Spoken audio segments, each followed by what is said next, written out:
পঞ্চগড়, চাঁপাইনবাবগঞ্জ সহ বিভিন্ন সীমান্তে পুশিনের চেষ্টা অব্যাহত রেখেছে ভারতীয় সীমান্ত রক্ষী বাহিনী বিএসএফ।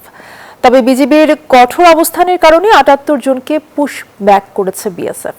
সীমান্ত দিয়ে অবৈধ অনুপ্রবেশ ঠেকাতে সতর্ক বিজিবি। প্রতিনিধিদের তথ্যচিত্রে ডেস্ক রিপোর্ট। গেল কয়েকদিন ধরেই বিভিন্ন জেলার সীমান্ত দিয়ে পুশিনের চেষ্টা করছে ভারতীয় সীমান্তরক্ষী বাহিনী বিএসএফ। মেহেরপুরে শনিবারও ৬ জনকে পুশিনের চেষ্টা করে তারা। পুশিন ঠেকাতে বিজিবি কঠোর অবস্থানে থাকায় চেষ্টা ব্যর্থ হয়।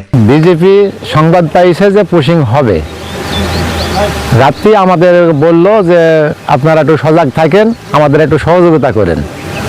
আমরাও সজাগ ছিলাম। বিজেপি কড়া নজরে প্রত্যেক দিনই থাকে, আজও ছিল।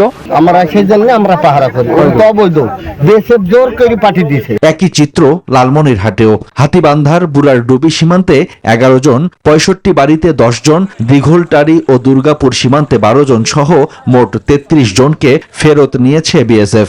Spanish digital print tiles, ATI tiles, এক টাইলসে জীবন পার। সাধারণ সচেতন মানুষ হিসেবে আমরা এটা নিন্দা জানাই, ধিক্কার জানাই এবং তারা যেন এই কাজ থেকে বিরত হয় এটি আমরা দাবি জানাচ্ছি। তারা যদি তাদেরকে